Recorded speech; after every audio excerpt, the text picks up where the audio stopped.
My father was, he's on the left here, my father was officer of the General Staff of the Soviet Army.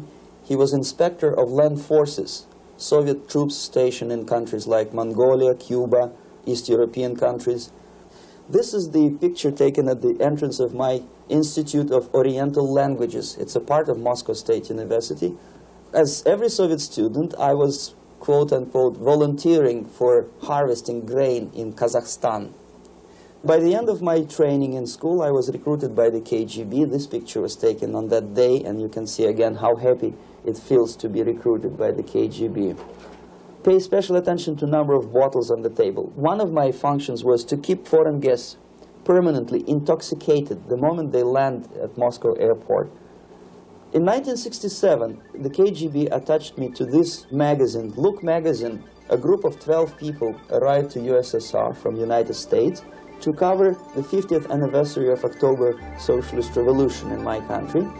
From the first page to the last page, it was a package of lies.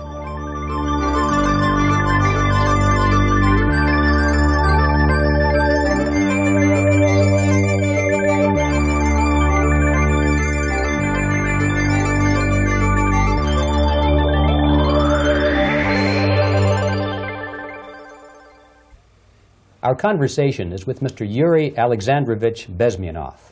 Mr. Bezmenov was born in 1939 in a suburb of Moscow.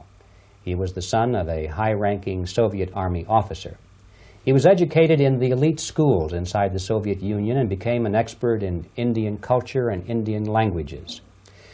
He had an outstanding career with Novosti, which was the, and still is, I should say, the press arm or the press agency of the Soviet Union. It turns out that this is also a front for the KGB. One of his interesting assignments was to brainwash foreign diplomats when they visited Moscow. And he'll tell us a little bit about how they did this and how they planted information which eventually wound up in the press of the free world. He escaped to the West in 1970 after becoming totally disgusted with the Soviet system, and he did this at great risk to his life. He certainly is one of the world's outstanding experts on the subject of Soviet propaganda and disinformation and active measures. Mr. Bezmenov, I'd like to begin by having you tell us a little bit about some of your childhood memories. Well, the most vivid memory of my childhood was Second World War, or to be more precise, the end of the Second World War, when all of a sudden United States, from a friendly nation, which helped us to defeat Nazism, turned overnight into a deadly enemy. And it was very shocking because all newspapers were trying to present an image of belligerent, aggressive American imperialism. Most of the things that we were taught is that United States is aggressive power, which is just about to invade our beautiful, free, socialist country, that American CIA is dropping Colorado beetles on our beautiful potato fields to eliminate our crops, and each schoolboy had a picture of Colorado bug on the back page of his notebook, and we were instructed to go into collective fields to search for those little Colorado bugs. Of course, we couldn't find any, neither we could find many potatoes, and that was explained again by the encroachments of the decadent imperialist power. The anti-American paranoia, hysteria in the Soviet propaganda was to such of such a higher degree that many less skeptical people or less stubborn would really believe that the United States is just about to invade our beautiful motherland, and some secretly hope that it will come true. That's interesting. Yes. Well, getting back to life inside the Soviet Union or inside communist countries in general, in this country, at the university level primarily, we read and hear that the Soviet system is different from ours, but not that different, and that there is a convergence developing between all of the systems of the world, and that really it doesn't make an awful lot of difference what system you live under because you have corruption and dishonesty and tyranny and all that sort of thing. From your personal experience, what is the difference between life under communism and life in the United States? Well, life is obviously very much different for simple reason that the Soviet Union is a state capitalist economically. It's a state capitalism where an individual has absolutely no rights, no value. His life is nothing. It's just like an insect. He's disposable. Whereby in the United States, even the worst criminal is treated as a human being. He has a fair trial, and some of them capitalize on their crimes. They publish their memoirs in their prisons and get handsomely paid by your crazy publishers. The differences, of course, in the daily life are very various, depending on whom we are talking about. In my own private life, I never suffered from communism simply because I was brought up in a family of high-ranking military officer. Most of the doors were open for me. Most of my expenses were paid by the government, and I never had any troubles with the authorities or with the police. So, in other words, I would say I enjoyed, or I had good reasons to enjoy, all the advantages of so-called socialist system. Mm-hmm. My main motivations to defect had nothing to do with affluence. It was mainly moral indignation, moral protest, rebellion against the inhuman methods of the Soviet system. Well, specifically, what did you object to? I objected, first of all, against oppression of my own dissidents and intellectuals. And that was the most disgusting thing that I witnessed as a young man, young student, who was brought up a very troublesome period in our history, from Stalin to Khrushchev, from total tyranny and oppression to some kind of liberalization. Second, when I started working for the Soviet embassy in India, to my horror, I discovered that we are millions times more oppressive than any colonial or imperialist power in the history of mankind. That my country brings to India not freedom, progress, and friendship between the nations, but racism, exploitation, and slavery, and of course economical inefficiency to this country. Since I fell in love with India, I developed something which by KGB standards is extremely dangerous thing. It's called split loyalty, when an agent likes a country of assignment more than his own country. I literally fell in love with this beautiful country, a country of great contrasts, but also great humility, great tolerance, and philosophical and intellectual freedoms. My ancestors used to live in caves and eat raw meat when India was a highly civilized nation 6,000 years ago. So obviously the choice was not to the advantage of my own nation. I decided to defect and to entirely dissociate myself from that brutal regime. Mr. Bezmenov, we've read a lot about the concentration camps and the slave labor camps under the Stalin regime. Now the general impression in America is that those things are part of the past. Are they still going on today, or what is the status? Yes. There is no qualitative change in the Soviet concentration camp system. There are changes in numbers of prisoners. Again, this is unreliable Soviet statistics. We don't know how many political prisoners are there in the Soviet concentration camps. But we sure know from various sources that at each particular time there are close to 25 to 30 million of Soviet citizens who are virtually kept as slaves in forced labor camp system. The size of the population of a country like Canada is serving terms as prisoners. Incredible. So I would say that those intellectuals who try to convince American public that concentration camp system is a thing of a past are either conscientiously misleading public opinion, or they are not very intellectual people. They're selectively blind. They lack intellectual honesty when they say that. Well, we've spoken about the intellectuals in this country and also the intellectuals in the Soviet Union. What about down at the broad mass level? Do the people in general, the working people, the workers in general in the Soviet Union, do they support the system? Do they tolerate it? What is their attitude? Well, average Soviet citizen, if there is such an animal, of course, does not like the system because it hurts, it kills. He may not understand the reasons. He may not have enough information or educational background to understand. But I doubt very much there are many people who are conscientiously supporting the Soviet system. There are not such people in USSR. Even those who have all the reasons to enjoy socialism, people like myself, who were a member of journalistic elite, they also hate the system for different reasons, though. Not because they lack material affluence, but because they are unfree to think, they are in constant fear, duplicity, split personality.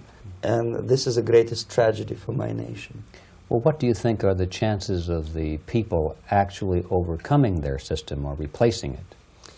There is a great possibility that system will sooner or later be destroyed from within. There is a self-destructive mechanism built into any socialist or communist or fascist system, because there is lack of feedback, because the system does not rely upon loyalty of population.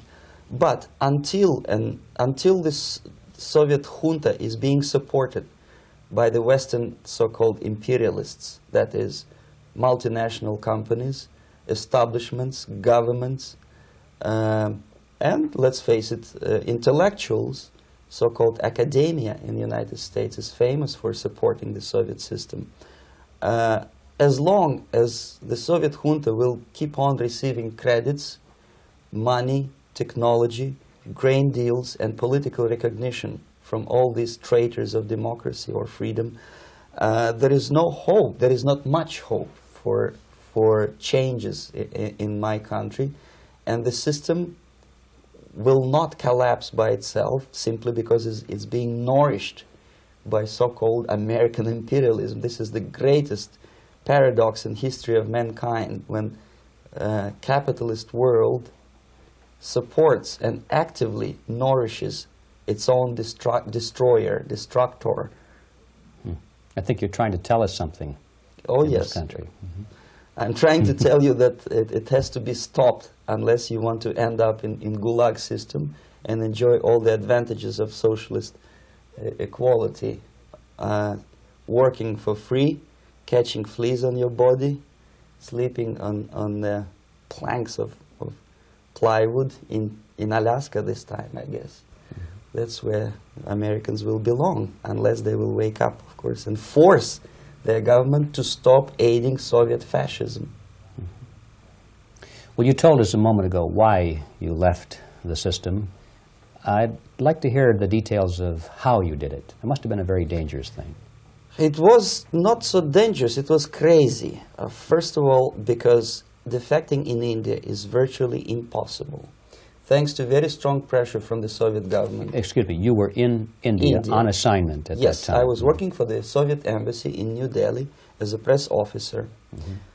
And defecting for a Soviet diplomat is next to impossible. It's a suicide, as I said, because a great friend Indira Gandhi pushed a law through parliament which says, and I quote, "No defector from any country has a right of political asylum in any embassy on the territory of Indian Republic," which is a masterpiece of hypocrisy. No other defector but the Soviet one needs a political asylum. So knowing that perfectly well, I planned a craziest possible way to defect. I studied counterculture in India. There were thousands of young American boys and girls with no shoes, long hair, smoking hash and marijuana, studying sometimes Indian philosophy, sometimes simply pretending that they studied. And they greatly annoyed Indian police, and they were laughing stock of Indians because obviously they were good-for-nothing students. I studied carefully where they congregate, what routes they travel, what language they speak, what do they smoke. And one day I simply joined a group of hippies to avoid detection of Indian police. I was dressed as a typical hippie with blue jeans, long kameez shirts with all kind of nice decorations like beads, long hairs, I bought a wig because for several weeks I had to turn myself from a conservative Soviet diplomat into a very progressive American hippie. And that was the only way that I could avoid detection. It was very interesting experience, but it was necessary because from my own knowledge as a member of Soviet embassy staff, I knew that there were many cases when Soviet defectors were betrayed by Indian police, and also some Western embassies played a very dirty role in betraying the Soviet defectors. According to our information, they were some, I wouldn't call them double agents, but simply amoral people working for this for the United States embassy, and confiding in people like this would be a suicide. So I had to be extremely careful. I could not trust anyone, and that was the reason for such a crazy way to defect. Well, had you been caught in the act of trying to get out, what would have happened to you? Oh, most likely I would end up in concentration camp, or depending on the situation and on the whim of some bureaucrat in KGB, maybe even executed. This is normal practice, quietly, of course, not publicly. But that would be the end of my defection, of course. Well, when did you finally make it to the United States? In 1970, after about 6 months of debriefing in Athens by the CIA, and I presume FBI too, they let me go first to Germany, then to Canada. That was my decision. I had to change my identity to protect my family and my friends in USSR. And also I was a little bit paranoid, knowing that both Soviet KGB and probably some double agents within the American system may be after me. So I wanted to settle down as far away as possible. I requested CIA to give me some kind of new identity and just let me go on my own. And I settled in Canada. I was a student. I changed many professions, from farm help and laundry truck driver to language instructor and broadcaster for Canadian Broadcasting Corporations in Montreal. Well, have you had any threats on your life or any unpleasant in about 5 years, KGB eventually discovered that I am working for Canadian Broadcasting. I made a very big mistake. I started working for overseas service of CBC, which is similar to Voice of America, in Russian language. And of course, monitoring service in USSR picked up every new voice. Every new announcer, they would make it a point to discover who he is. And in 5 years, sure enough, slowly but surely, they discovered that I am not Thomas Schumann, that I am Yuri Alexandrovich Bezmenov, and that I am working for Canadian Broadcasting, and undermining beautiful détente between Canada and USSR. And the Soviet ambassador Alexander Yakovlev made it his personal effort to discredit me. He complained to Pierre Trudeau, who is known to be a little bit soft on socialism. And the management of CBC behaved in a very strange, cowardly way, unbecoming to representatives of an independent country like Canada.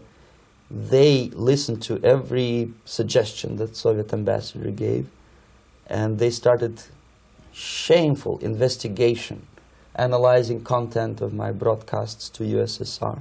And sure enough, they discovered that some of my statements were probably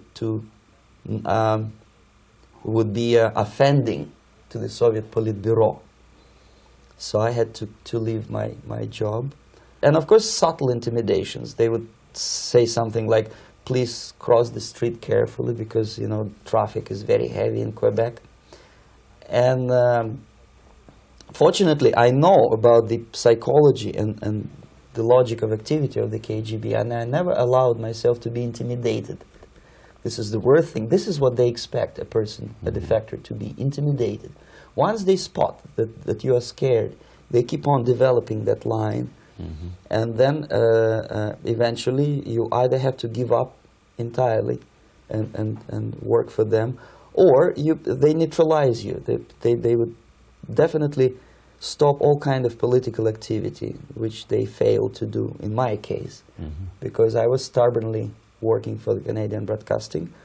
And in response to their intimidations, I said that, look, this is a free country, and I am as free as you are. And I also can drive very fast. And gun control is not yet established in Canada, so I had a couple of good shotguns in my basement. So welcome to visit me someday with your Kalashnikovs machine guns. So obviously it didn't work. Intimidation didn't work. So they tried different approach, as I described. They approached on the highest level, on the level of Canadian bureaucracy. And on that level they were successful. On that level they were successful. On individual level they failed flat.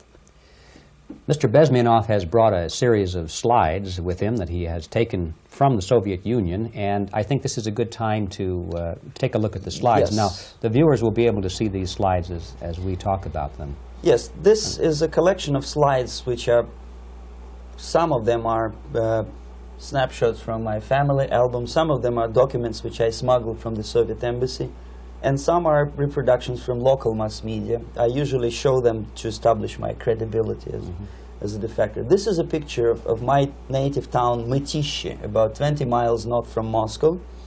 Characteristically, there's a statue of Comrade Lenin in the central square. This is myself at the age of 7, again, characteristically, under the statue of Comrade Stalin, extending his friendly hand to peoples of the world.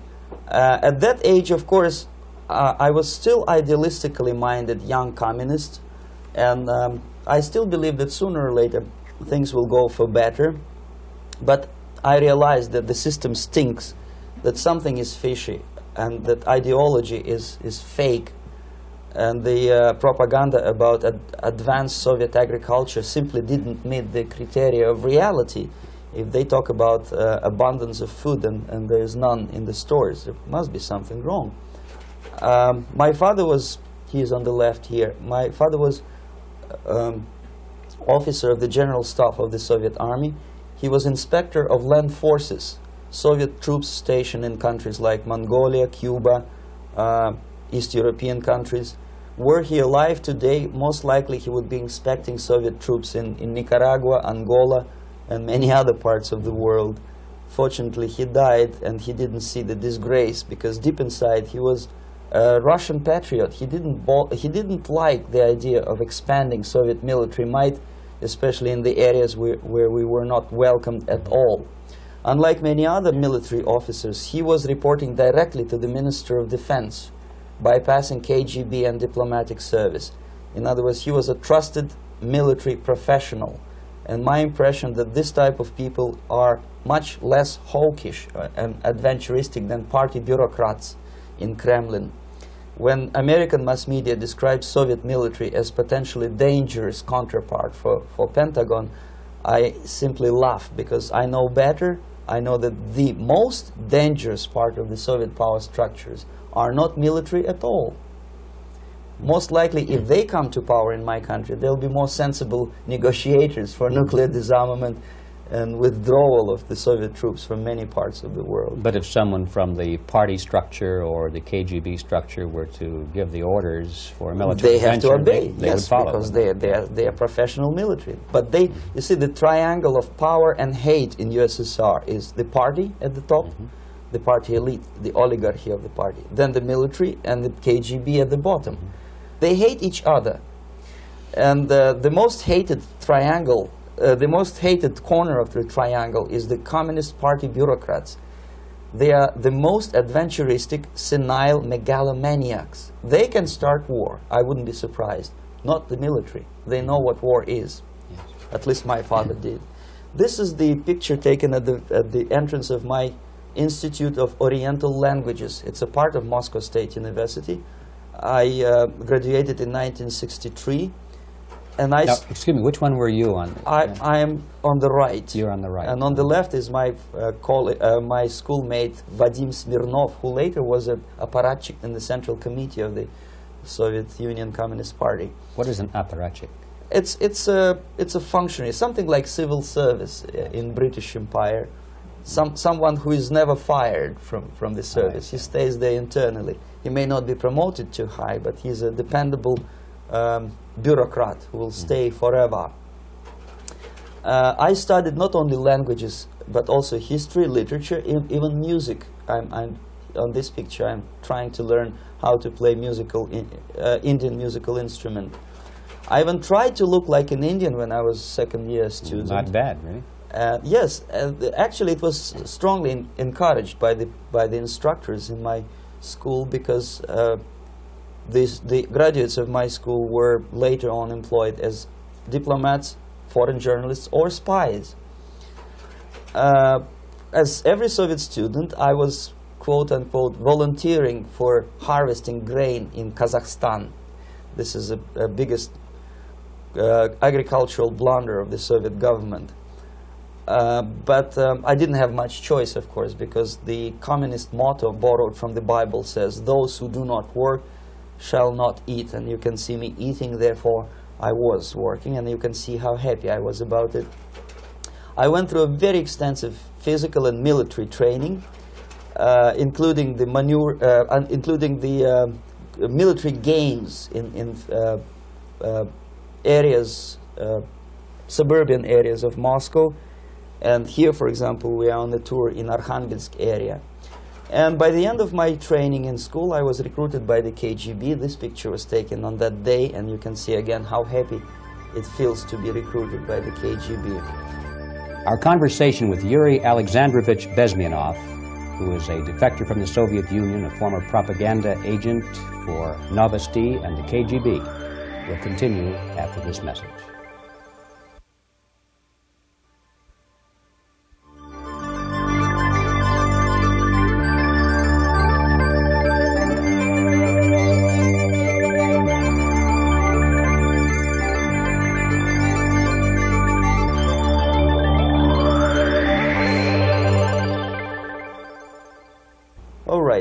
As every student in USSR, I went through very extensive physical and military training and civil defense training too. Unlike in the United States, where civil defense is virtually non-existent, zero. In USSR, every student, whatever his major subject, has to go through very extensive 4-year military and civil defense training. You can see me here with a group of students during one of the war games near Moscow. The main idea, of course, is to prepare a huge reserve army of the USSR. Each student has to graduate as a junior lieutenant. In my case, it was administrative and military intelligence service. My first assignment was to India as a translator with the Soviet Economical Aid Group, building refinery complexes in Bihar state and Gujarat state. At that time, I was still naively, idealistically believing that what I was doing contributes to the understanding and cooperation between the nations. It took me quite a number of years to realize that what we were bringing to India was a new type of colonialism, 1,000 times more oppressive and exploitative than any colonialism or imperialism in history of mankind. But at that time, I was still hoping that, well, maybe it's not that bad, could be worse, and things may go for better. And I even tried to implement the beautiful Marxist motto, proletarians of all the countries unite. I tried to unite with a nice Indian girl, and I was fascinated by Indian culture, by the family life in this country. But obviously, Communist Party had different plans for my genes, so I had to marry this beautiful Russian girl. In the span of my career, I married 3 times. Most of these marriages were marriages of convenience, on advice from the Department of Personnel.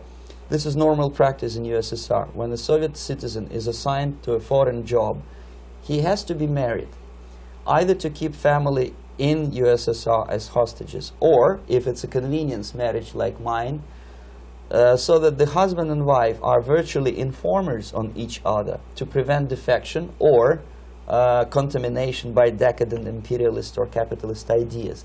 In my case, I hated that girl so much that the moment I landed in Moscow, we were divorced, and I married later, second time. By the end of my first assignment in India, I was promoted to the position of public relation officer. You can see me here translating a speech by a Soviet boss.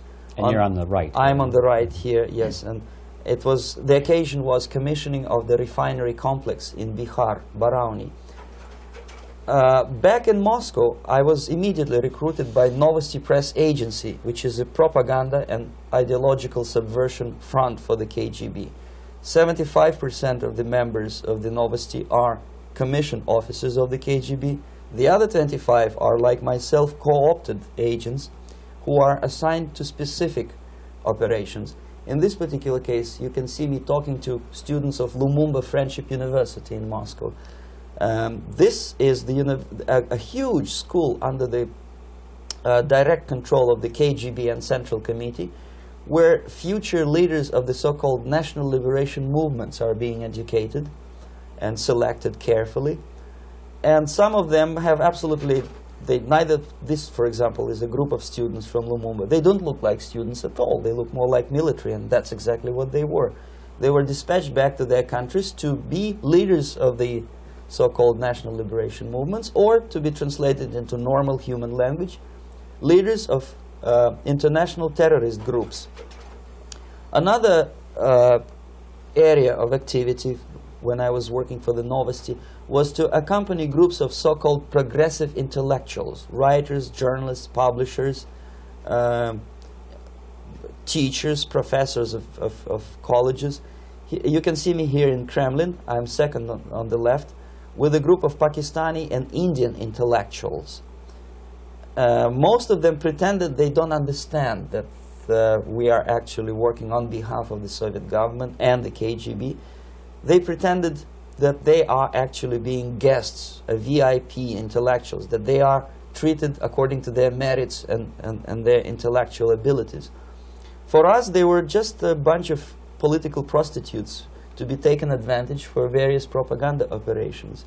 Therefore, you can see perfectly well the senior colleague of mine on the left doesn't really have that much respect on his face, and myself with a very skeptical smile, typical KGB sarcastic smile, anticipating another victim of ideological brainwashing. This is how a typical conference in Novosti headquarters in Moscow looked like. Sitting in the middle is Boris Burkov, the then director of Novosti Press Agency, high-ranking party bureaucrat in the Department of Propaganda. I am standing next to a famous Indian poet, Sumitranandan Pant. He was famous because he was an author. He was the author of a famous poem titled Rhapsody to Lenin. That's why he was invited to USSR, and everything was paid by the Soviet government. Pay special attention to number of bottles on the table. This is one of the ways to kill the awareness or curiosity of foreign journalists. One of my functions was to keep foreign guests permanently intoxicated the moment they land at Moscow airport. I had to take them to the VIP lounge and toast to friendship and understanding between the nations of the world. Glass of vodka, then a second glass of vodka. And in no time, my guests would be feeling very happy. They would see everything in kind of pink, nice color. And that's the way I had to keep them permanently for the next 15 or 20 days. At a certain point in time, I had to withdraw alcohol from them so that some of them, who are the most recruitable, would feel a little bit shaky, guilty, trying to remember what they were talking last night. That's the time to approach them with all kind of nonsense, such as joint communique or statement for Soviet propaganda. That's the time they are the most flexible. And of course, what they didn't understand, they didn't realize or pretended not to realize, that myself, who was drinking together with them, was not drinking at all. I had ways to get rid of alcohol through various techniques, including special pills which were given to me by my colleagues. But they were taking it seriously. In other words, they would consume quite large volumes of alcohol and feel quite uneasy next morning. In 1967, the KGB attached me to this magazine, Look magazine. A group of 12 people arrived to USSR from United States to cover the 50th anniversary of October Socialist Revolution in my country. From the first page to the last page, it was a package of lies, propaganda cliché, which were presented to American readers as opinions and deductions of American journalists. Nothing could be far from truth. These were not opinions. They were not opinions at all. They were the clichés which the Soviet propaganda wants American public to think that they think. If it does make any sense at all. It sure does, because from the viewpoint of the Soviet propaganda, although there are some subtle criticism of the Soviet system, the basic message is that Russia today is a nice, functioning, efficient system supported by majority of population. That's the biggest lie. And of course, American intellectuals and journalists from Look magazine elaborated on that untruth in various different ways. They intellectualized that lie. They found all kinds of justifications for telling lies to American public. Excuse me, it was partly your job to make sure that they got these ideas, yes, and accepted them as their own ideas. Right. Actually, even before they arrived to USSR, and they paid astronomical sum of money for that visit, they were submitted, this Novosti Press Agency developed so-called backgrounders, 20-25 pages of information and opinions which were presented to the journalists even before they bought their tickets to Moscow. They had to analyze the situation, and judging on their reaction to that backgrounder, the local Novosti representative or local Soviet diplomat in Washington, D.C. would assess whether they be given visa to USSR or not. So but they were selected ahead of time. Oh yes, they were pre-selected very carefully, and there is not much chance for honest journalists to arrive to USSR and to stay there for 1 year and to bring this package of lies back home. This, for example, is a centerfold of the Look magazine. They presented this monument erected by Communist Party in Stalingrad as the symbol, personification of Russian military might. And they said in the article, which is published on the site, that Soviets are very proud of the victory in the Second World War. This is another big myth, a lie. No sensible people would be proud to lose 20 millions of their countrymen in a war which was started by Genoese Hitler and Comrade Stalin and paid by American multinationals. Most of the Soviet citizens look at this type of monuments with disgust and sorrow, because every family lost father, brother, sister, or child in the Second World War.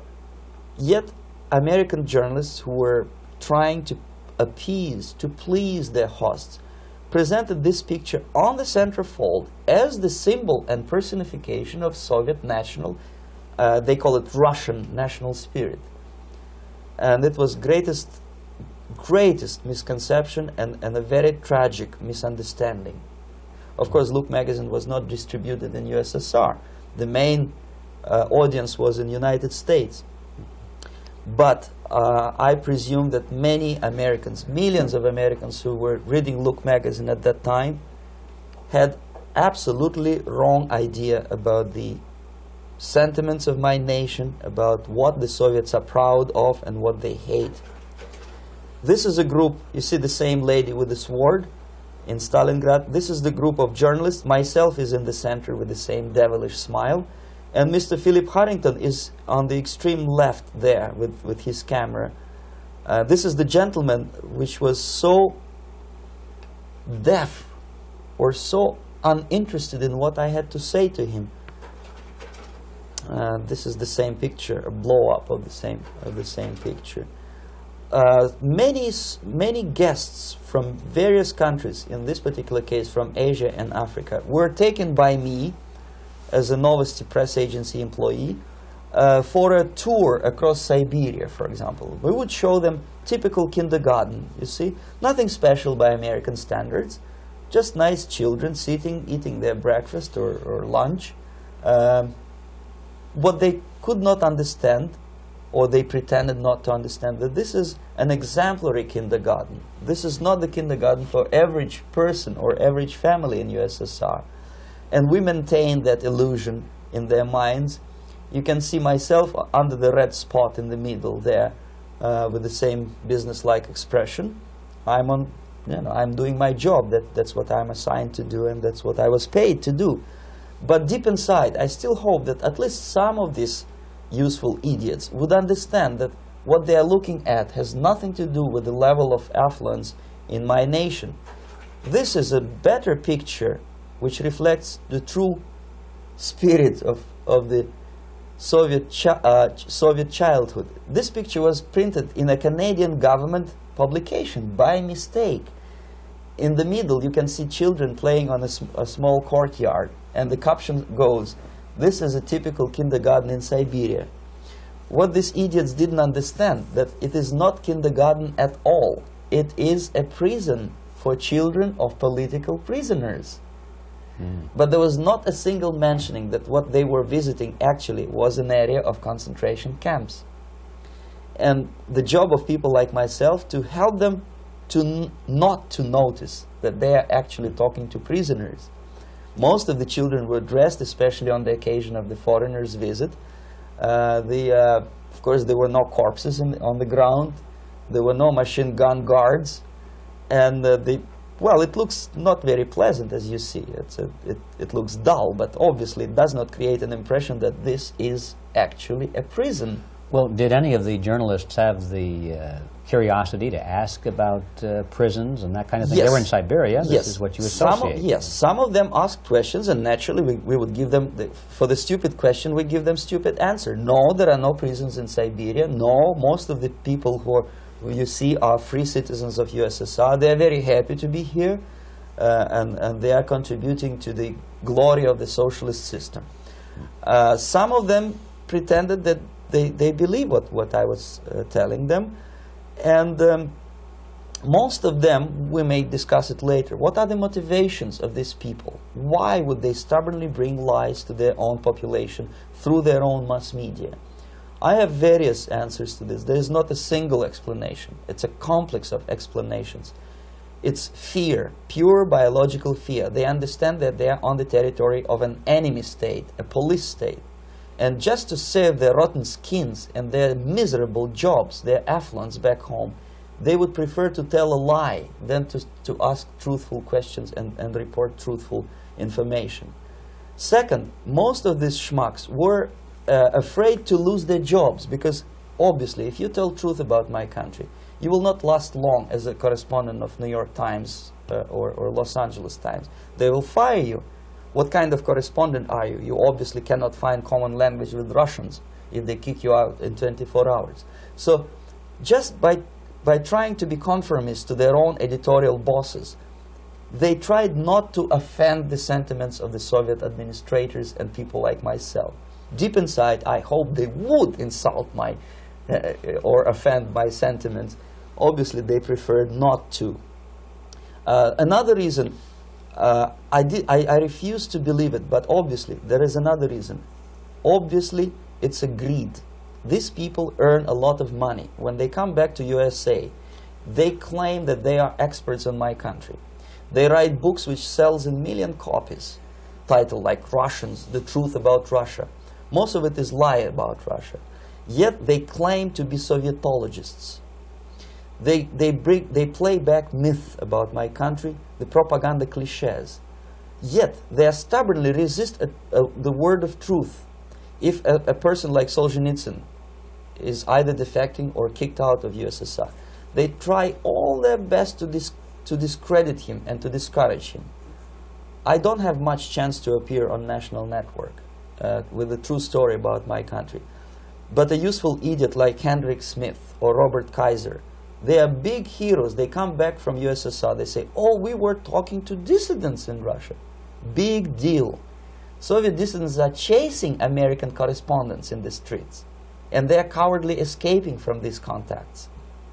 For some strange reason, if you want to know more about Spain, you refer to Spanish writers. If you want to learn more about French, you read French writers. Even about Antarctica, I bet you would read Penguins. Only about the Soviet Union, for some strange reason, you read Hendricks and Schmendricks and all kind of Kissingers, because they claim that they know more about my country. They know nothing, or next to nothing, or they pretend that they know more than they actually do. I would say they are dishonest people who lack integrity and common sense and intellectual honesty. They bring back all kind of stories like that. A kindergarten in Siberia. Omitting the most important fact, it's a prison for children of political prisoners. Another greatest example of monumental idiocy of American politicians. Edward Kennedy was in Moscow, and he thought that he is a popular, charismatic American politician who is easygoing, who can smile, dance at the wedding in Russian Palace of Marriages. What he did not understand, or maybe he pretended not to understand, that actually he was being taken for a ride. This is a staged wedding, especially to impress foreign media or useful idiots like Ed Kennedy. Most of the guests there, they had security clearance, and they were instructed what to say to foreigners. This is exactly what I was doing. You can see me in the same damn wedding palace in Moscow where Ed Kennedy was dancing here. You see, smiling. He thinks he's very smart. From the viewpoint of Russian citizens who observe this idiocy, he's narrow-minded, egocentrical idiot who tries to earn his own popularity through participation in propaganda farces like this. Here you can see myself. On the right, again, exemplary Soviet bride. On the left, 3 journalists from various countries, Asia, Africa, and Latin America. Obviously, they enjoying the situation. They will go back home and write the reports. We were present on a regular Soviet wedding. They were not present on a regular Soviet wedding. They were present, they were parts of a farce, of a circus performance. Another thing which I had to sometimes risking my life to explain to foreigners.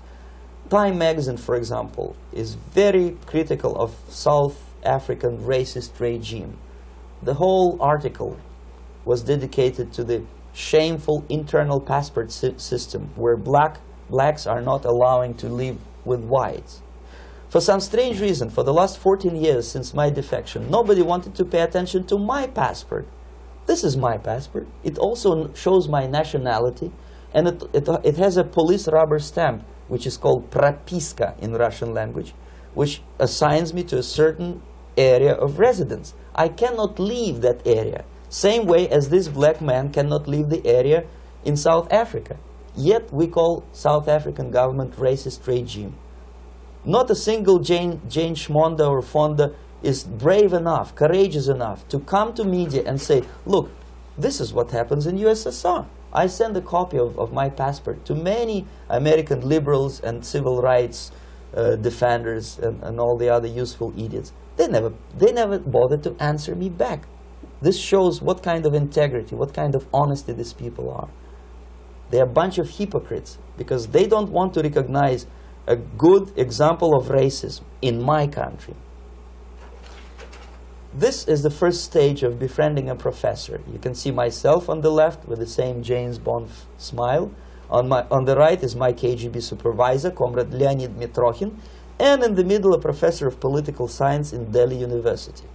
The next stage would be to invite him to a gathering of Indo-Soviet Friendship Society. There he is sitting next to his wife before he is being sent to USSR for free trip. Everything is paid by the Soviet government. He was made to believe that he is invited to USSR because he is a talented, sober-thinking intellectual.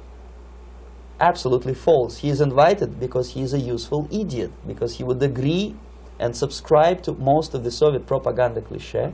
And when he is coming back to his own country, he is going for years and years to teach the beauties of Soviet socialism to newer and newer generations of his students, thus promoting the Soviet propaganda line. The KGB was even curious about this gentleman. It may look innocent. Maharishi Mahesh Yogi, a great spiritual leader, or maybe a great charlatan and crook, depending on from which side you're looking at him. Beatles were trained at his ashram in Hardwar in India how to meditate. Mia Farrow and other useful idiots from Hollywood visited his school, and they returned back to United States absolutely zonked out of their minds with marijuana, hashish, and crazy ideas of meditation. To meditate, in other words, to isolate oneself from the current social and political issues of your own country, to get into your own bubble, to forget about troubles of the world. Obviously, KGB was very fascinated with such a beautiful school, such a brainwashing center for stupid Americans. I was dispatched by the KGB to check what kind of VIP Americans attend this school. That's you on the left. Yes, I'm on the left. I was trying to get enrolled in that school. Unfortunately, the Maharishi Mahesh Yogi asked too much. He wanted $500 American for enrollment. But my function was not actually to get enrolled in the school. My function was to discover what kind of people from United States attend this school. And we discovered that, yes, there are some influential members of family, public opinion makers of United States, who come back with the crazy stories about Indian philosophy. Indians themselves look upon them as idiots, useful idiots.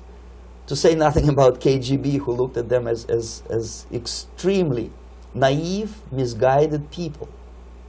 Obviously, a VIP, say a wife of a congressman, or a prominent Hollywood personality, after being trained in that school, is much more instrumental in the hands of manipulators of public opinion and KGB than a normal person who understands, who looks through this type of fake religious training. Why would they be more susceptible to manipulation? I just mentioned that because, you see, a person who is too much involved in introspective meditation. You see, if you carefully look what Maharishi Mahesh Yogi is teaching to Americans, is that most of the problems, most of the burning issues of today can be solved simply by meditating. Don't rock the boat. Don't get involved. Just sit down, look at your navel, and meditate. And the things, due to some strange logic, due to cosmic vibration, will settle down by themselves. This is exactly what the KGB and Marxist-Leninist propaganda wants from Americans, to distract their opinion, attention, and mental energy from real issues of United States into a non-issues, into a non-world, non-existent harmony. Obviously, it's more beneficial for the Soviet aggressors to have a bunch of duped Americans than Americans who are self-conscious, healthy, physically fit, and alert to the reality. Maharishi Mahesh Yogi obviously is not on the payroll of the KGB. But whether he knows it or not, he contributes greatly to demoralization of American society. And he's not the only one. There are hundreds of those gurus who come to your country to capitalize on naivete and stupidity of Americans. It's a fashion. It's a fashion to meditate. It's a fashion not to be involved. So obviously, you can see that if KGB were that curious, if they paid my trip to Hardwar, if they assigned me to that strange job, obviously they were very much fascinated. They were convinced that that type of brainwashing is very efficient and instrumental in demoralization of the United States. Our conversation with Yuri Alexandrovich Bezmenov, who is a defector from the Soviet Union, a former propaganda agent for Novosti and the KGB, will continue after this message.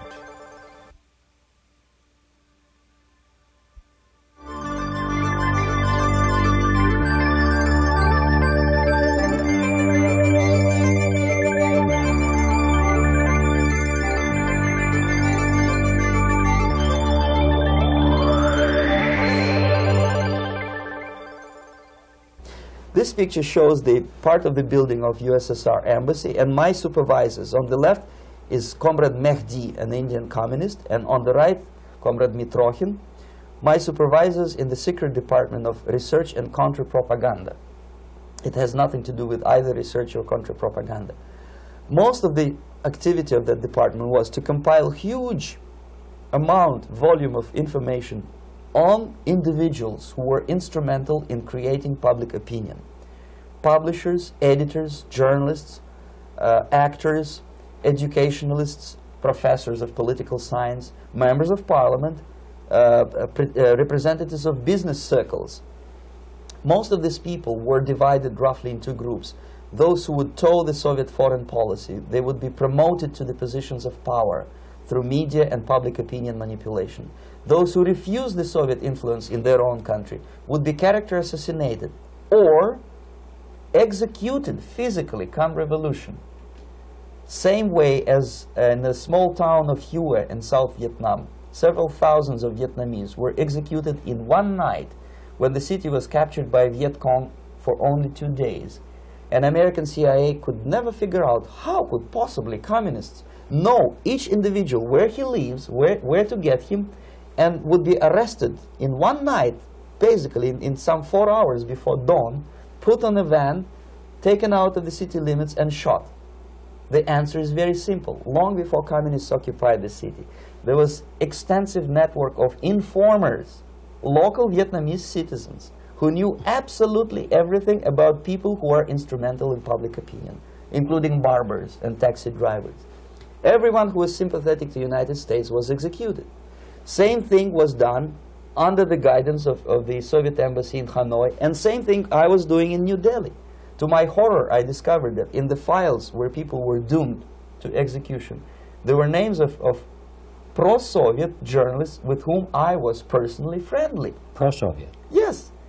They were idealistically minded leftists who made several visits to USSR, and yet the KGB decided that come revolution or drastic changes in political structure of India, they will have to go. Why is that? Because they know too much.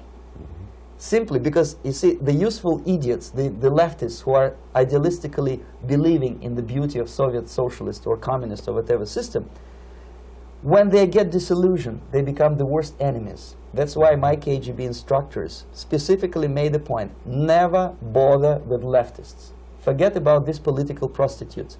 Aim higher. This was my instruction.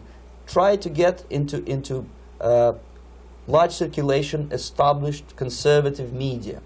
Reach, filthy rich movie makers, intellectuals, so-called academic circles. Cynical, egocentric people who can look into your eyes with angelic expression and tell you a lie.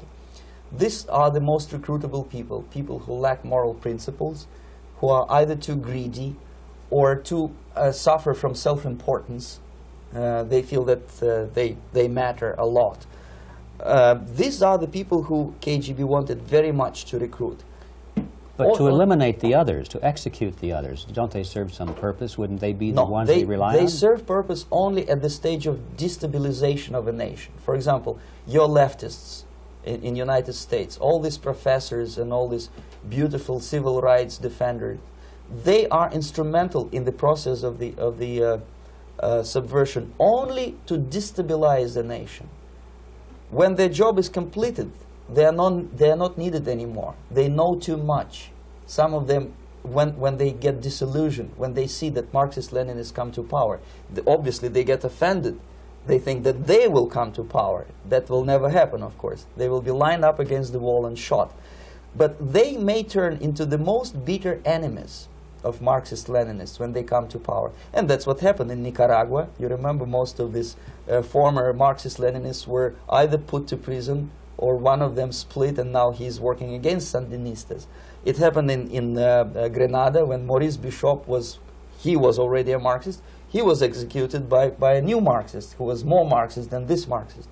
Same happened in Afghanistan when first there was Taraki, he was killed by Amin, then Amin was killed by Babrak Karmal with the help of KGB. Same happened in Bangladesh when Mujibur Rahman, very pro-Soviet leftist, was assassinated by his own Marxist-Leninist military comrades. It's the same pattern everywhere.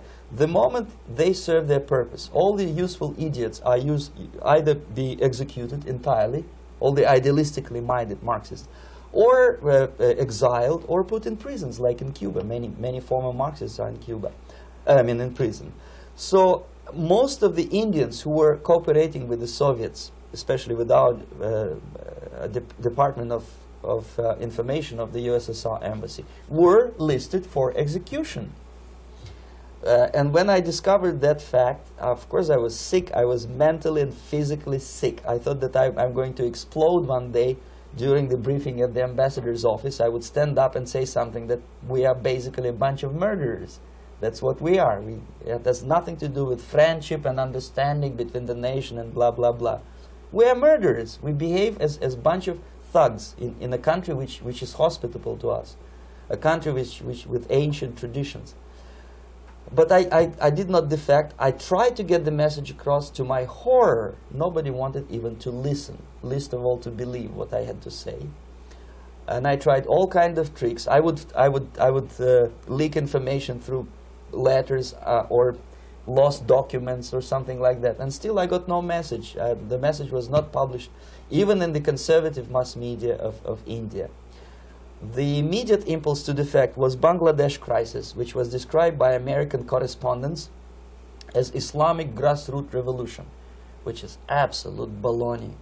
There was nothing to do with Islam, and there was no grassroots revolution. Actually, there are no grassroots revolutions, period. Any revolution is a byproduct of a highly organized group of conscientious and professional organizers, but it has nothing to do with grassroots. In Bangladesh, it was nothing with grassroots. Most of the Awami League party members, Awami League means People's Party, were trained in Moscow in the High Party School. Most of the Mukti Fauj leaders, Mukti Fauj in Bengali means People's Army, same as SWAPO and all kind of liberation armies all over the world, the same bunch of useful idiots. They were trained at Lumumba University and various centers of the KGB in Simferopol, in Crimea, and in Tashkent. So when I saw that Indian territory is being used as a jumping board to destroy East Pakistan, I saw myself thousands of so-called students traveling through India to East Pakistan, through the territory of India, and Indian government pretended not to see what's going on. They knew perfectly well, the Indian police knew it, the intelligence department of the Indian government knew it, the KGB of course knew it, and the CIA knew it. That was most infuriating, because when I defected and I explained to the CIA debriefers they should watch out because East Pakistan is going to erupt any moment, they said I was reading too many James Bond novels. Anyway, so East Pakistan was doomed. One of my colleagues in the Soviet consulate in Calcutta, when he was dead drunk, he ventured into the basement to relieve himself, and he found big boxes which said printed matter to Dhaka University. Dhaka is the capital of East Pakistan. And since he was drunk and curious, he opened one of the boxes and he discovered not printed matter. He discovered Kalashnikov guns and ammunition in there. Anyway, it's a long story. When I saw the preparations for the invasion into East Pakistan, obviously I wanted to defect immediately. The only thing I couldn't at that time make up my mind when and where and how. One of the reasons, of course, you see, I was in love with India. I mentioned that before. I spoke the languages. I socialized with people. And I understood that I had to act fast unless I want this beautiful country to be permanently and irreparably damaged by our presence. One of the reasons not to defect was, as you can see, I was living in relative affluence.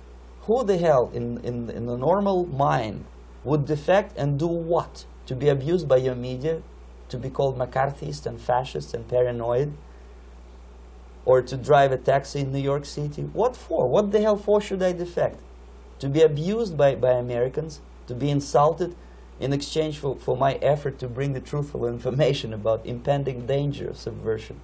As you can see, I was living in quite a comfortable conditions next to swimming pool, where Indians were not allowed, by the way. I was highly paid expert in propaganda. I had my family. I was respected by my nation. My career was cloudless. The third reason, how to defect with the family. To defect with the baby and the wife would be virtual suicide, because according to law, that hypocritical law which I quoted before, the Indian police will have to hand me over back to the KGB, and that will be the end of my defection and probably my life. Again, I cannot smuggle my wife because she was not quite sure what I was doing. She was not that idealistically involved, and she was definitely not in the total picture of what I was doing for the KGB. She would be shocked if I put her in my van and drive her to the American embassy or elsewhere. That would be a greatest danger. So again, I had to defect in such a way that my defection would look as simple disappearance. And there were many cases like that when the Soviet agents simply disappeared, either killed in action or, thanks to their curiosity and their close contacts with radicals, some of them were killed by the Marxists, by the way. It happened in many African countries when the Soviet KGB were killed by Africans themselves. Not because they hated Marxism-Leninism, but because they were simply trigger-happy bunch of unruly characters. If you give them a machine gun, they will shoot. And some of the Soviets obviously were not careful enough to protect themselves, and they got into embarrassing situations when they were shot at the crossfire between factions of so-called liberation movements. Anyway, so I decided, as I said, to study the counterculture. I decided this probably would be the best way to disappear. I socialized with characters like this on the left. You see, he's a barefoot American hippie. It took me quite a long time to study exactly what they were doing and how to mix with them. But eventually I did it. Most of Indian newspapers carried my picture and promise of 2,000 rupees for information about my whereabouts. But they were looking for the wrong person, because they obviously tried to stop a young Soviet diplomat in white shirt and tie, and this is how I looked at the time of defection. Nobody could possibly think that a Soviet diplomat would be as crazy as to join a bunch of hippies. That's you. Yes, travel India and smoke hash. So I made it literally almost like a Hollywood-style detective story. From under the nose of the KGB in Bombay airport, I landed the plane and I flew to Greece, where I was debriefed by the CIA. That's basically that's all for my slides. We can turn off the projector, and that's very interesting. Well, you spoke several times before about ideological subversion. That is a phrase that I'm afraid some Americans don't fully understand. When the Soviets use the phrase ideological subversion, what do they mean by it? Ideological subversion is the process which is legitimate, overt, and open. You can see it with your own eyes. All you have to do, all American mass media has to do, is to unplug their bananas from their ears, open up their eyes, and they can see it. There is no mystery. There is nothing to do with espionage. I know that espionage intelligence gathering looks more romantic. It sells more deodorants through the advertising, probably. That's why your Hollywood producers are so crazy about James Bond type of thrillers. But in reality, the main emphasis of the KGB is not in the area of intelligence at all. According to my opinion and opinion of many defectors of my caliber, only about 15% of time, money, and manpower is spent on espionage as such. The other 85% is a slow process which we call either ideological subversion or active measures, активные мероприятия in the language of the KGB, or psychological warfare.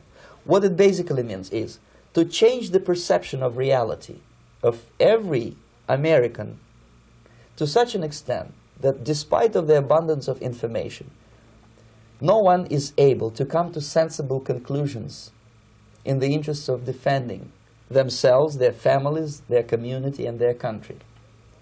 It's a great brainwashing process which goes very slow, and it's divided in 4 basic stages. The first one being demoralization. It takes from 15 to 20 years to demoralize a nation. Why that many years?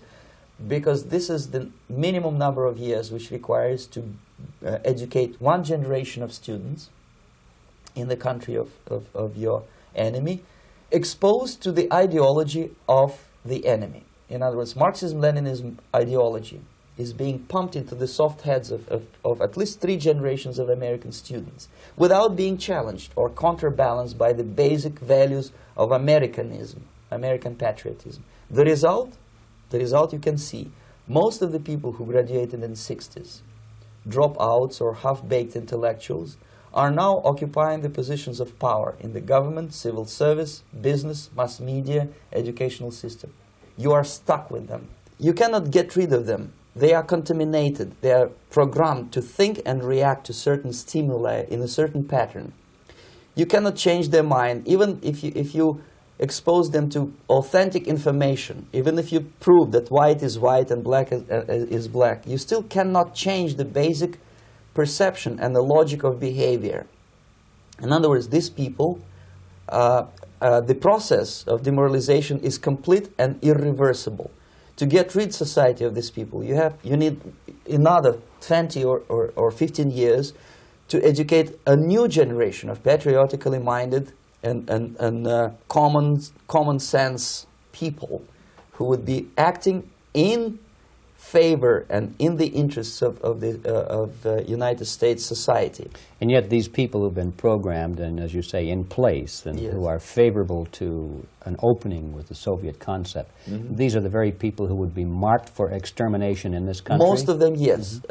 Simply because the psychological shock when they will see in future what the beautiful society of equality and social justice means in practice, obviously they will revolt. They will be very unhappy, frustrated people. And the Marxist-Leninist regime does not tolerate these people. Obviously they will join the links of dissenters, dissidents.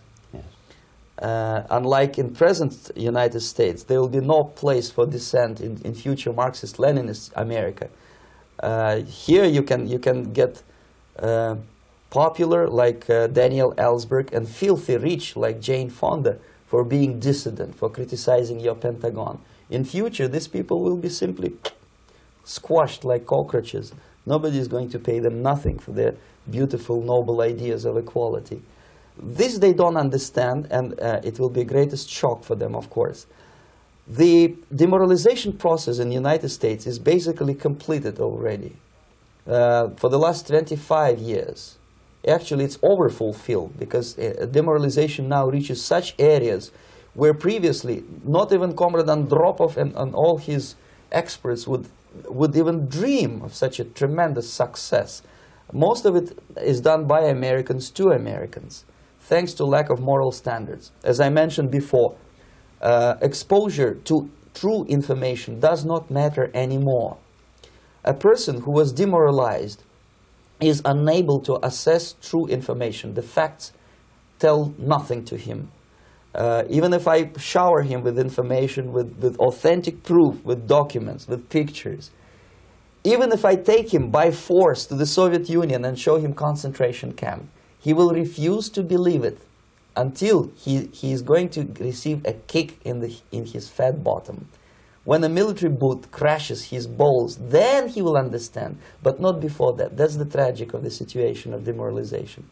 So basically America is stuck with demoralization, and unless, even if you start right now, here, this minute, you start educating new generation of Americans, it will still take you 15 to 20 years to turn the tide of ideological perception of reality back to normalcy and patriotism. The next stage is destabilization. This time, subverter does not care about your ideas and the patterns of your consumption. Whether you eat junk food and get fat and flabby doesn't matter anymore. This time, and it takes only from 2 to 5 years to destabilize a nation, what matters is essentials: economy, foreign relations, defense systems. And you can see it quite clearly that in some areas, in such sensitive areas as defense and economy, the influence of Marxist-Leninist ideas in the United States is absolutely fantastic. I could never believe it 14 years ago when I landed in this part of the world, that the process will go that fast. The next stage, of course, is crisis. It may take only up to 6 weeks to bring a country to the verge of crisis. You can see it in Central America now. And after crisis, with a violent change of power, structure, and economy, you have so-called the period of normalization. It may last indefinitely. Normalization is a cynical expression borrowed from Soviet propaganda. When the Soviet tanks moved into Czechoslovakia in '68, Comrade Brezhnev said, "Now the situation in brotherly Czechoslovakia is normalized." This is what will happen in the United States if you allow all these schmucks to bring the country to crisis, to promise people all kind of goodies and the paradise on earth, to destabilize your economy, to eliminate the principle of free market competition, and to put a big brother government in Washington, D.C., with benevolent dictators like Walter Mondale, who will promise lots of things, never mind whether the promises are fulfillable or not. He will go to Moscow to kiss the bottoms of new generation of Soviet assassins, never mind. He will create false illusions that the situation is under control. Situation is not under control. Situation is disgustingly out of control. Most of the American politicians, media, and educational system trains another generation of people who think they are living at a peacetime. False.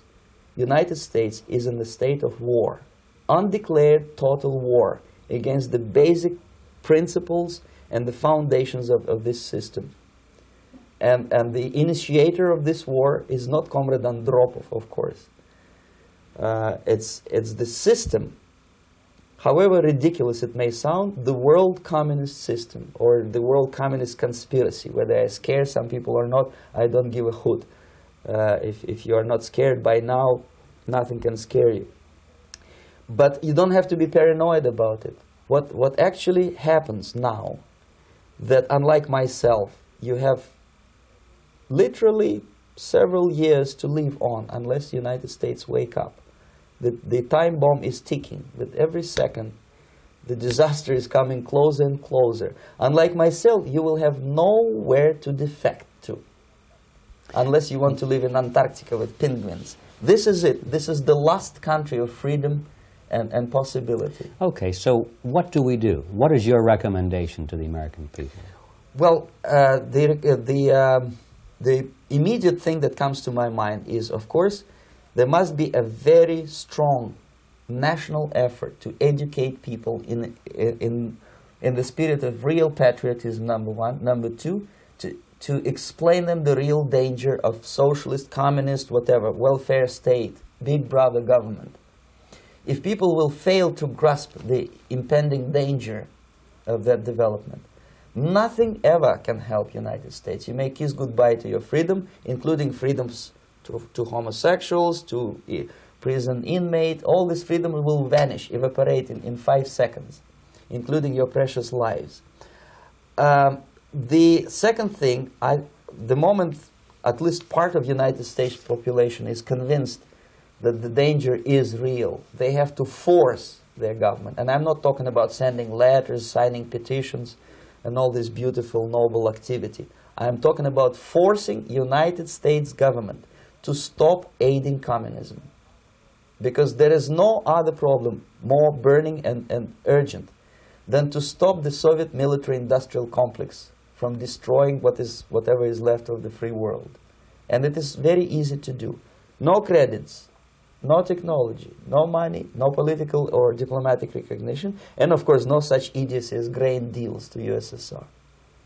The Soviet people, 270 millions of Soviets, will be eternally thankful to you if you stop aiding a bunch of murderers who sit now in Kremlin and whom President Reagan respectfully calls government. They do not govern anything, least of all such complexity as the Soviet economy. So basic, two very simple, maybe too simplistic answers or solutions, but nevertheless they are the only solutions. Educate yourself. Understand what's going on around you. You are not living at the time of peace. You are in a state of war. And you have precious little time to save yourself.